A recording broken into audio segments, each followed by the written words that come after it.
6 hours. That's the critical window. Not 6 days, not 6 weeks. Just 6 hours after a regional power grid fails, the stores that are still open will already be emptied of the items you actually need. And here's the part that should make you pause. Most of what disappears first isn't fancy survival gear or high-end tactical equipment.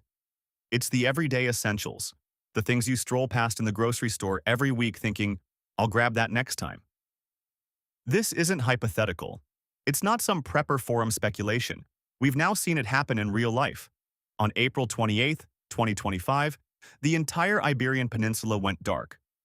Spain and Portugal, around 55 million people, lost power in less than 5 seconds. 15 gigawatts of electricity vanished from the grid instantly. Traffic lights went out, trains came to a stop, and elevators trapped people between floors. Madrid's firefighters had to rescue 174 people from stuck elevators in a single day. Within hours, images from supermarkets in Madrid showed exactly what you'd expect. Long lines at registers that couldn't process card payments and shelves stripped bare of anything useful.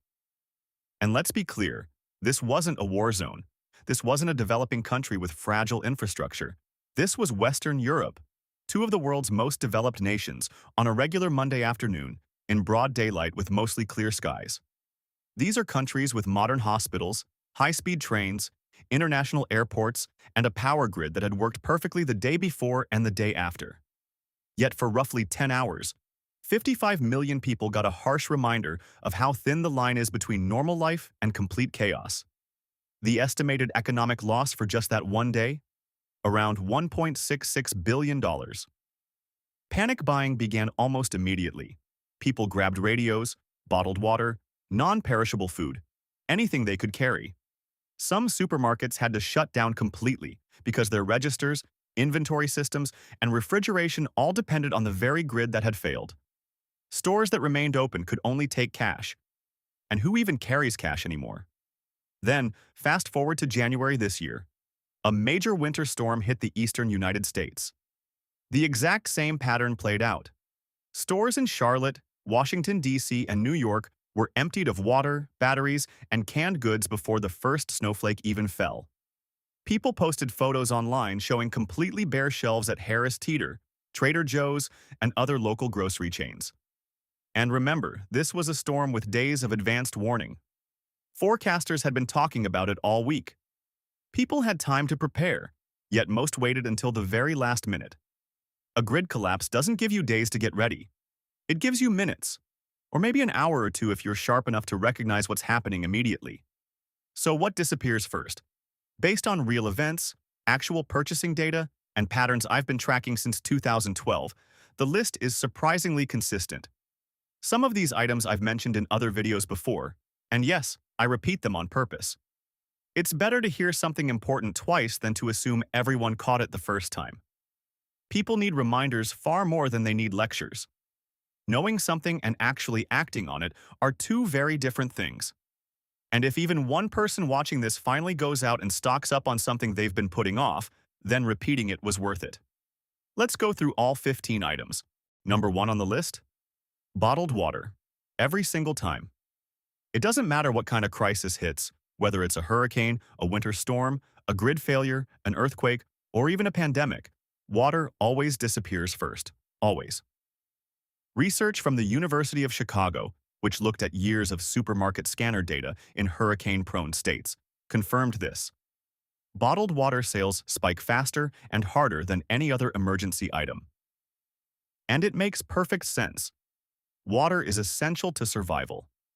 This isn't a luxury or a nice-to-have item. Your body literally can't function without it for more than about 3 days. Even people who have never thought about emergency preparedness instinctively reach for water when something feels off. It's almost a reflex. And because of that, store supplies can vanish within hours, not days. Here's the good news. You don't need to fight over cases of bottled water at Walmart if you've already taken care of this quietly at home. A few filled water containers tucked in a closet, a simple gravity filter, or even just the habit of refilling a few gallon jugs from the tap each week and rotating them. That's all it takes. It's simple, inexpensive, and it solves the problem entirely. Water is hands down the cheapest and most effective prep you can make. It takes the single biggest panic item off your list before the panic even begins. And water is just the beginning. I've put together a free guide called the $50 Food Plan, which walks you step by step through building a 90-day food supply on a tight budget, including water storage. The link is in the description if you want to check it out. Number 2 on the list, batteries. Every kind, AA, AAA, CD, 9 volts, you name it. They disappear almost instantly because everyone suddenly remembers they have flashlights, radios, wall clocks, smoke detectors, and none of them have fresh batteries. If you keep a modest stash of rechargeable batteries along with a small solar USB charger, you're already ahead of roughly 95% of the population. A set of Eneloop rechargeables paired with a basic folding solar panel costs around $30 to $40, and it essentially gives you an endless supply. Charge them in the sun, use them, and then charge them again. No running to the store, no worrying about supply chains, just reliable power whenever you need it. Number 3 is closely linked to batteries, flashlights, and lanterns. Anything that provides light without needing to be plugged into a wall. During the blackout in Spain, people found themselves trapped in metro cars and elevator shafts, completely in the dark. Certain sections of the Madrid subway even had to be evacuated. That's not just inconvenient, it's genuinely terrifying. But it doesn't have to be your experience. A simple headlamp tucked in a kitchen drawer or a lantern stored in a hallway closet can completely transform how you handle a power outage. Suddenly, you go from feeling helpless and anxious to calm and capable in an instant. I make sure to keep at least one headlamp on every floor of my house, and one in my car too. They're lightweight, inexpensive, and they turn what could be a crisis into just a minor inconvenience. Number 4 is bread. This one often surprises people, but bread is almost always among the first food items to vanish. The reason is simple. It requires zero preparation. No stove, no clean water, no can opener, no plates or utensils, you just eat it. It's calories in the easiest, most accessible form possible. Because bread has a short shelf life, stores rarely stock deep inventory. What you see on the shelves is basically all they have. Just a few waves of panicked shoppers, and the bread aisle is completely bare. Take a moment to think about what you have at home right now that you could eat immediately without any cooking or refrigeration. If the answer isn't much, that's a gap you'll want to address. Number 5 is canned goods, especially canned meats, soups, stews, and ready-to-eat pasta meals. Think of this as the natural companion to bread. People instinctively reach for foods that require minimal effort or preparation. Canned tuna, chicken, chili, ravioli, condensed soup. Anything with a pull tab disappears first because you don't even need a can opener. Soon after, the rest of the canned aisle starts to empty as well. If you've been slowly building a rotation of canned goods at home, even just adding 2 or 3 extra cans during each grocery run, you're already creating a significant buffer without really noticing the cost. This slow, steady accumulation is one of the most effective prepping strategies out there. You're not buying in bulk, you're not making a special trip. You're just slightly overbuying what you already eat. Number 6 is gasoline, and this one escalates fast. The moment people realize the power grid is down and might stay that way, they rush to the nearest gas stations.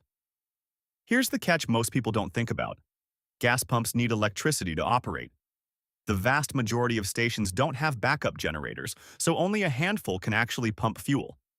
That makes those few stations absolute madhouses. You've seen the footage during hurricane season in Florida or along the Gulf Coast. Lines stretching around blocks, people filling not just their cars but every jerry can, gas container, or spare vessel they own. Tempers flare, arguments break out, and it can get downright chaotic. The smart move is actually incredibly simple. Never let your tank drop below half. That one habit costs nothing extra and ensures you always have enough fuel to drive to safety, handle a critical errand, or just stay home without getting caught in the madness at the pump. I've been doing this for years and now it's automatic. I refuel when the gauge hits halfway instead of waiting for that low fuel light to start blinking while I'm already running on fumes. It's a tiny mental shift with an enormous practical payoff. There's also a secondary benefit. If you ever need to evacuate, you're not starting with a quarter tank and a prayer. You have range. You have options. And those things matter, especially when everyone else around you is stuck in a stationary gas line. Number 7 is portable phone chargers and power banks. We've become almost entirely dependent on our phones, not just for scrolling or entertainment, but for staying in touch with family, navigating, banking, checking news, receiving emergency alerts, and increasingly even for ID and payments. When the grid goes down, your phone instantly becomes your most important tool, and its battery becomes a ticking countdown.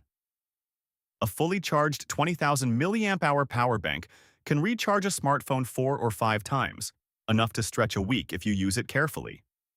They cost around $25 to $40, are roughly the size of a deck of cards, and can sit quietly in a drawer until you actually need them. During the Iberian blackout, communication networks were severely disrupted. People who still had phone battery life had a real, tangible advantage. They could reach family, stay informed, and coordinate what was happening around them. Number 8 is one most people don't think about until it's already too late. Cash. ATMs need electricity. Card readers need electricity. Registers, point-of-sale systems, the entire digital payment infrastructure, they all depend on a working power grid. When the lights go out, your debit card instantly becomes just a piece of plastic. During the blackout in Spain and Portugal, stores that stayed open could only accept cash, and a huge number of people didn't have any on hand. We've gotten so used to tapping a card or phone that carrying physical money feels almost old-fashioned. But in a grid-down scenario, cash is the only universally accepted currency. My advice, and this hasn't changed in years, is to keep a small amount of cash at home in a secure but accessible spot. A mix of denominations, 20s, 10s, 5s, and a handful of ones, is ideal. You don't need anything extravagant. Somewhere between $100 and $300 is plenty, depending on your family size and comfort level. You're not preparing for hyperinflation or a banking collapse. You're preparing for a simple, well-documented reality. Digital payment systems sometimes go offline, and you still need to be able to buy essential items when they do. Keep it somewhere you'll remember, but not somewhere obvious. A cash envelope in your emergency kit or a small stash in your car's glove box works perfectly. Think of it like insurance. You hope you never need it, but when you do, it covers everything. Cash sits quietly doing nothing, until the one day it does everything. Number 9 is ice, and this one is sneakier than it sounds. People rush to buy bags of ice during a crisis, not because they want cold drinks, but because they're trying to preserve the food in their refrigerators and freezers. That instinct is smart. An unopened refrigerator will generally keep food safe for about 4 hours. A fully stocked freezer can last anywhere from 24 to 48 hours, depending on how packed it is. After that, without ice, you risk losing everything inside. For a family that just spent $200 on groceries, that's a real financial hit on top of an already stressful situation. Here's the problem. Ice itself requires electricity to produce and store. Once the grid goes down, the ice in store freezers or gas station bins is all there is, and it disappears within the first hour or two. There's a simple, no-cost solution you can implement right now. Fill a few gallon-sized Ziploc bags with water and freeze them.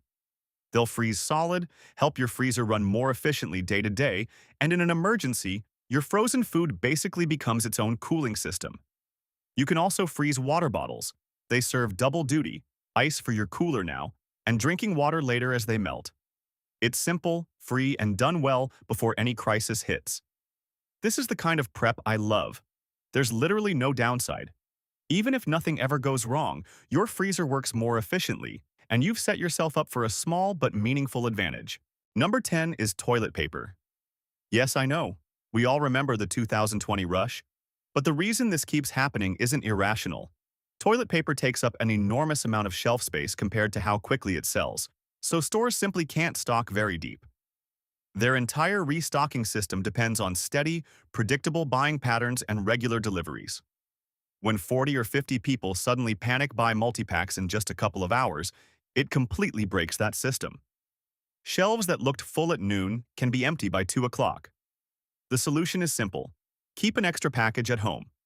Yes, it's bulky, but it doesn't expire, it doesn't spoil, and you'll use it whether an emergency happens or not. Honestly, this might be one of the lowest effort, highest value preps you can make. Number 11 is lighters and matches.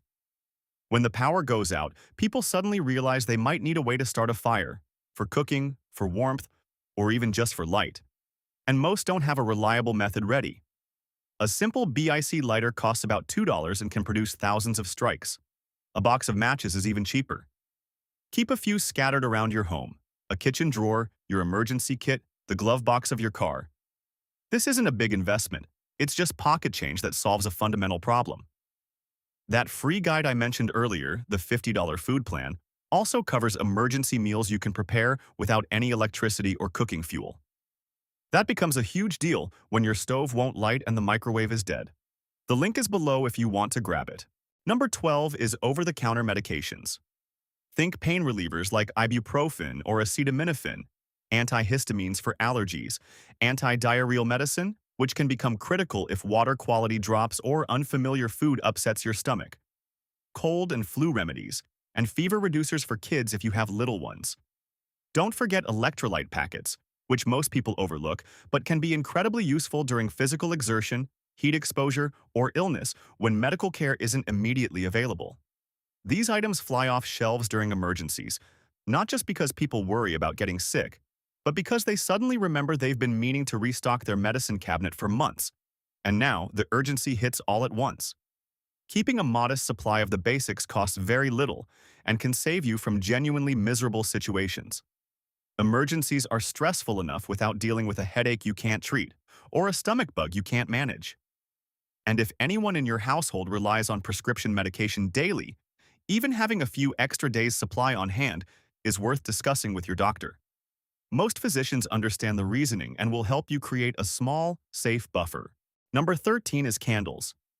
And I don't just mean the fancy scented ones from the home decor aisle, although those tend to vanish too because, in a blackout, people will burn anything that gives light. Utility candles, pillar candles, tea lights. Anything that produces light becomes highly sought after. People want to see, and they want warmth. And candles are one of the oldest, most universally understood ways to provide both. That said, I actually recommend headlamps and battery-powered lanterns over candles whenever possible.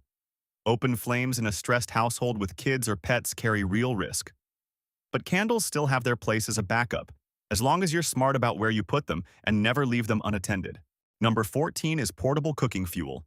Butane canisters, small propane cylinders, sterno cans, even charcoal. Anything that allows you to heat food or boil water without relying on electricity. This is one of those items most people don't even know where to find in a store until the moment they desperately need it. It's often tucked away in the camping aisle or a seasonal section you've never visited.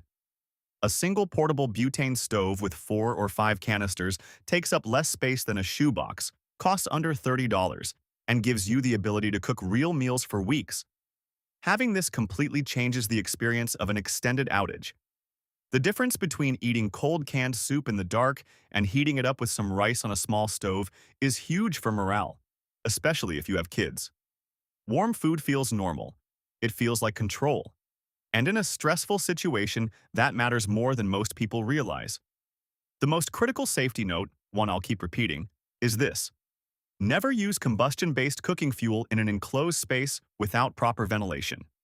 Carbon monoxide is invisible, usually odorless, and deadly. Always cook outside, on a porch, near a wide-open window, or in a garage with the door fully open. Every year, people die from carbon monoxide poisoning during power outages from generators or indoor cooking.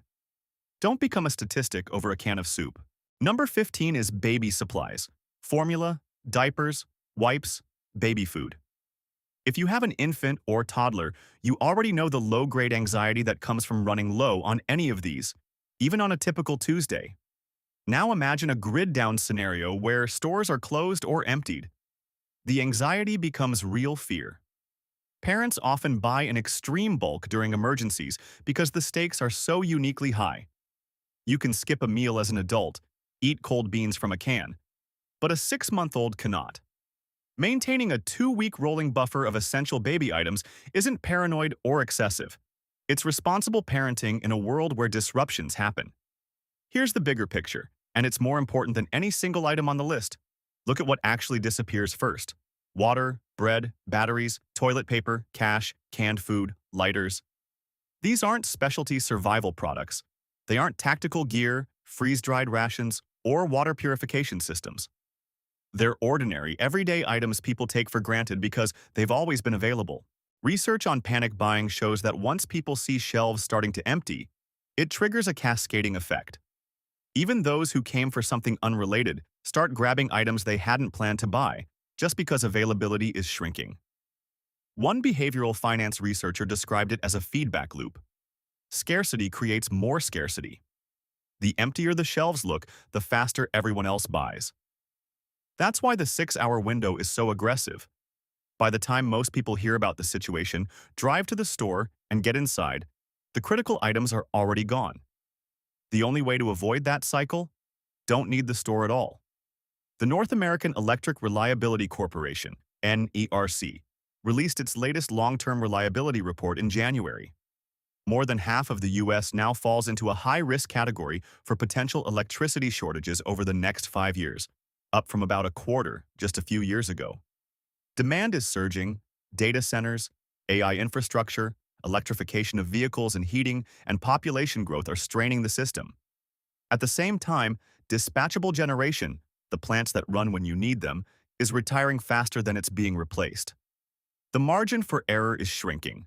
This doesn't guarantee disaster, but it means the consequences of extreme weather or unexpected equipment failures are larger than they've been in decades. We've seen it already.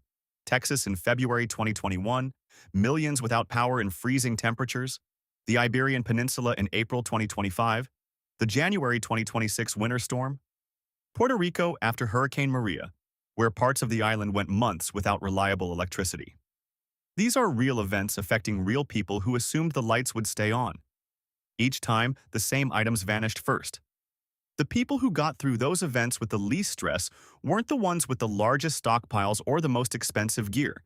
They were the ones who quietly, calmly handled the basics ahead of time. Enough water for a week. Food that doesn't require cooking. Batteries in a flashlight. Cash in a drawer. A full tank of gas. A basic first aid kit. Nothing dramatic, no lifestyle changes or second mortgage required. Just enough of the right things stored sensibly, so when the lights go out, you don't have to compete for anything. Preparedness isn't about fear. It's the opposite. It's the calm that comes from doing the work ahead of time so you can be present for your family instead of panicking over batteries. It's not about predicting the exact disaster. It's about peace of mind from knowing the basics are covered. Here's a simple framework for turning this list into action. Go through the 15 items honestly and pick the 3 areas where you feel most exposed. Maybe it's water because you don't have any stored. Maybe it's medications because your cabinet is empty. Maybe it's cash because you can't remember the last time you had bills in your wallet. Handle those 3 this week. Next week, pick 3 more. In 5 weeks, you'll have covered the entire list without spending a fortune, turning your apartment into a warehouse, or disrupting your normal life. Small, consistent steps build something genuinely solid. Each step makes the next easier because you're growing confidence instead of anxiety. The goal isn't perfection, it's adequacy. The gap between zero prep and adequate prep is smaller than most people assume. A few cases of water, a flashlight, some canned food, a little cash, a tank of gas. You can get there in a weekend if you're motivated, or over a month if you take it slow. Either way, you end up in a fundamentally stronger position than where you started.